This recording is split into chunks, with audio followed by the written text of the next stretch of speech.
Hola, bienvenido a un nuevo vídeo de mi vlog. Felicidades, hoy es el día tan señalado. 100 años de la Fed. Ya hablamos en un vídeo sobre ello y cuál fue la conspiración para crear la Reserva Federal de Estados Unidos. Tiene que estar por aquí el enlace que voy a poner. Pero ahora vamos a explicar leyendo un bastante buen artículo que ha aparecido en un medio serio económico como es el blog Salmón en internet. Vamos a explicar el origen privado de los bancos centrales. Entramos. Como digo, es extraño, raro, de que la verdadera historia aparezca en blogs o en lugares de internet de alta difusión. Este artículo ha sido escrito por el bloguero Marco Antonio Modeno en el blog Salmón. Se llama El origen privado de los bancos centrales. Está publicado con licencia Creative Commons. Por lo tanto, os lo voy a leer. La entradilla que le he puesto es: no ocurre todos los días que un medio serio dedicado a la economía explique la verdadera historia de los bancos centrales. Y no solo eso, habla abiertamente de los Rothschild y de que tras los asesinatos de los presidentes de Estados Unidos, Lincoln y Kennedy, estuvieron los banqueros centrales involucrados. Esto es un dato histórico. Pero eso ha ocurrido hoy. Y no puedo más que alegrarme. Fantástico. Así pues, y puesto que el original ha sido publicado con licencia Creative Commons, lo reproduzco aquí de forma íntegra. El origen privado de los bancos centrales. Comenzamos. Uno de los secretos mejor guardados es el origen privado de los bancos centrales. Esta es la clave del nacimiento del sistema financiero que hoy tiene al mundo de rodillas. Y el hecho es que tanto la Reserva Federal como el Banco de Inglaterra y el Banco Central Europeo o el Banco de Pagos Internacionales son instituciones privadas. Como señalábamos en un post anterior, el primer Banco Central de Estados Unidos, 1791-1811, nació para hacer frente a las deudas de guerra. Aquí pongo yo un añadido. Lo que ocurrió fue que durante la guerra las 13 colonias emitieron dinero fiduciario como ahora, que llamaron Continental. Había una frase que decía: no hay nada con menos valor que un Continental, porque acabó siendo papel para nada, igual que el dinero, los euros y los dólares que tenemos ahora mismo en los bolsillos. Continúo. Este banco fue creado por Alexander Hamilton, secretario del Tesoro del presidente George Washington, quien aplicó la experiencia desarrollada en la fundación del New York Bank en 1784. Este primer Banco Central de Estados Unidos se fundó con un capital inicial de $10 millones, financiados por la venta de acciones. El gobierno federal era propietario de la quinta parte, mientras los restantes $8 millones pertenecían a inversores privados. El objetivo de Hamilton era hacer de este Banco Central un gran banco comercial que ayudara al desarrollo de la nación. Su idea era disponer de un importante volumen de capital para facilitarlo a nuevas empresas, y por eso este banco fue un éxito. No solo permitió pagar las deudas de guerra, sino que generó importantes operaciones comerciales mucho más grandes que las actividades públicas. Hamilton fue un gran conductor de la política económica en el naciente Estados Unidos en un momento en que el país estaba asolado por las deudas. Su lema era que la única forma de superar la situación económica era generando crecimiento y confianza, y aseguró que toda la deuda sería cancelada.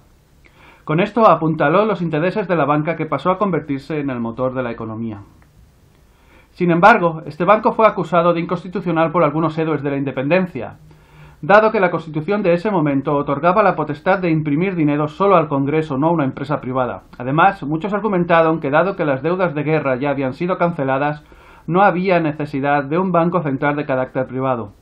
En 1811, cuando era necesario renovar los estatutos de este banco, el Congreso rechazó por un voto su renovación y el banco dejó de funcionar.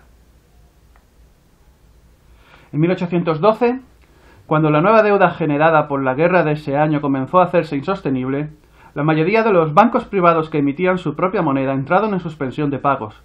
Con este hecho, la opinión pública volvió a ser favorable a la creación de un banco central a cargo del gobierno, y el Congreso promovió la idea de una moneda uniforme, consiguiendo que los bancos privados reanudaran sus pagos. Un banco con malas prácticas. Este segundo Banco Central de Estados Unidos comenzó a operar en 1816 y funcionaba como un centro de información financiera, vigilando la sobreemisión de dinero que creaba la banca privada y castigando a los bancos que se excedían en la creación de papel moneda. Este fue el primer banco central que funcionó como un regulador de la banca para disuadir las malas prácticas de la generación de crédito, aunque sucumbió por sus propias malas prácticas en el uso de la información. Información privilegiada, qué cosas, ¿no? En 1816. Este segundo banco central nació con un capital de 35 millones de dólares en acciones y nuevamente el gobierno era dueño solo de la quinta parte, con inversionistas privados dueños del 80% del capital. A diferencia del primer banco central presidido por Alexander Hamilton, este banco fue muy mal gestionado y antes de cumplir 2 años estaba al borde de la bancarrota. La presidencia de Langdon Cheves en 1819 y luego Nicholas Biddle en 1822 salvaron este banco central del colapso. Salvar bancos no es nada nuevo. Las malas prácticas del naciente sistema financiero en Estados Unidos llevaron a muchos políticos a una guerra declarada contra la banca. El caso más emblemático fue el de Andrew Jackson. Por cierto, Andrew Jackson, este presidente, fue una persona realmente curiosa. Incluso él mismo evitó un intento de asesinato contra él, contra su persona, y bueno, es que le quitó la pistola y detuvo al posible asesino. Realmente fue una persona para leer su biografía. Cuando Jackson asumió la presidencia de Estados Unidos, en 1829, inició una fuerte oposición a este banco central privado por sus acciones de gran alcance susceptibles a la corrupción y muy difíciles de controlar. Jackson no olvidaba las operaciones del primer banco central y los actos de corrupción en los inicios del segundo banco central, y por eso fue uno de sus más tenaces opositores. La tensión recrudeció cuando Jackson quiso cerrar el banco y Nicholas Biddle comenzó a utilizar los recursos del banco en contra de Jackson. La batalla se hizo cruenta y Jackson se negó a renovar los estatutos del banco, el cual quedó paralizado hasta que sucumbió en 1836. Fijaos, inicios del siglo XIX y ya había una guerra entre un banquero poderoso contra el gobierno, en este caso de Estados Unidos. Los capitales extranjeros en la banca central. Uno de los tópicos que incomodaba a Jackson era la fuerte presencia de capitales extranjeros, mayoría ingleses, en el Banco Central de Estados Unidos, que prestaban dinero a la nación con intereses. ¿No suena? Desde 1836 y hasta el inicio de la Guerra Civil, Estados Unidos vivió un periodo sin banca central en una etapa que se conoce como la banca libre. El gobierno aprobó la existencia de una gran cantidad de bancos privados, lo que facilitó la competencia y disminuyó las ganancias de los banqueros, provocando también numerosas quiebras bancarias y dando cuenta de la fragilidad del sistema. El estallido de la Guerra Civil en 1863 y la necesidad de financiar sus costes renovó el entusiasmo por crear un banco central público y de capital propio alejado de los intereses privados. Lincoln señalaba: «Tengo 2 grandes enemigos, el ejército del sur frente a mí y los banqueros detrás. De los dos, el que está atrás es mi mayor enemigo». Y lo que no sé si Lincoln sabía, que supongo que sí, porque creo que era masón y tenía muchos conocimientos de lo que ocurría por detrás, es que detrás del ejército del sur también estaban los banqueros. Tengo que hacer un vídeo hablando sobre el verdadero motivo de la Guerra Civil Americana, que no fue la esclavitud. Pero continuamos. Abraham Lincoln desafió los intereses de los Rothschild y el cártel bancario que querían involucrarse en el financiamiento o en la financiación de la Guerra Civil. Sin embargo, los intereses de Rothschild tuvieron éxito gracias al trabajo de Salmon P. Chase. ¿Os suena el banco Chase Manhattan? Como secretario del Tesoro, Rothschild estaba involucrado financieramente en el tráfico de esclavos y la abolición de la esclavitud infligía enormes pérdidas a los tenedores de esclavos y clientes de Rothschild, dado que su valor de activo desaparecía.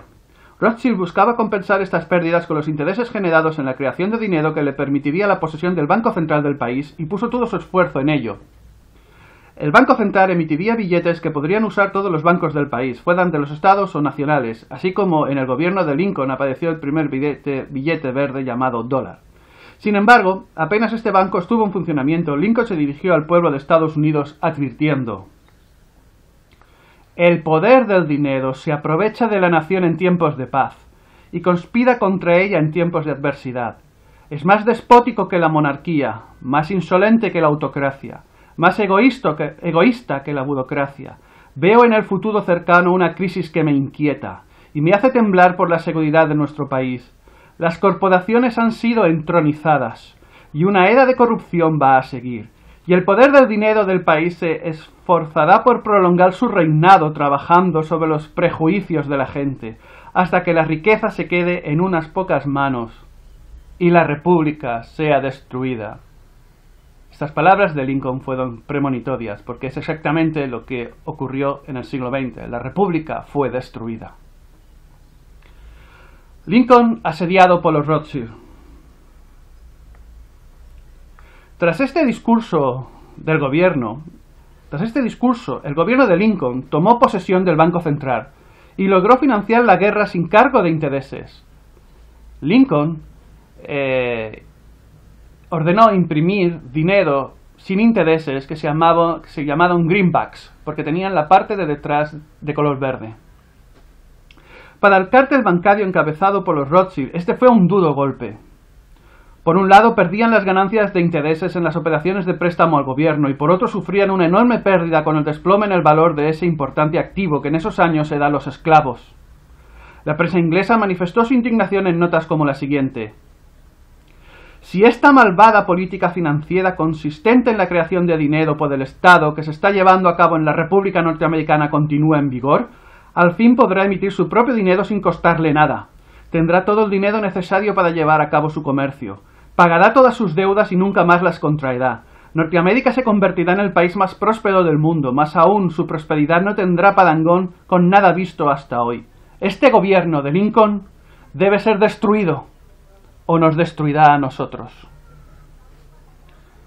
Lincoln fue asesinado con la complicidad de funcionarios del ejército y del gobierno que respaldaban los intereses de la banca.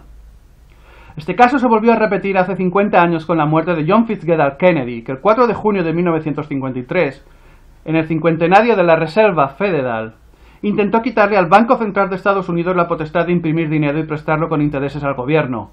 Esta fue la famosa orden ejecutiva 1110, 2 onces, un 0, que buscaba poner fin a la Reserva Federal y devolver la facultad de imprimir dinero al Tesoro de Estados Unidos sin intereses. En ambos casos se ponían en peligro los intereses financieros de la banca y estas ideas fueron arrancadas de raíz. Y bueno, prometen que en el próximo capítulo hablarán de la banca alemana. Así que, felicidades, Reserva Federal de Estados Unidos. 100 años esclavizándonos. ¿Pararemos? ¿Los pararemos alguna vez? ¿Qué hay que hacer para ello? Venga, un saludo. A todos, como siempre, muchas gracias por tu atención. Si te parece interesante este vídeo, pues suscríbete para recibir las notificaciones de los próximos vídeos, por supuesto. Tengo un anuncio que hacer. A partir de hoy, 23 de diciembre de 2013, no voy a poner más los anuncios de YouTube. Por lo tanto, me quedo sin esos 30 euros que ganaba al mes para pagar internet. Y como alternativa, estoy abierto a recibir donaciones para mantener el canal. Por aquí pondré el enlace.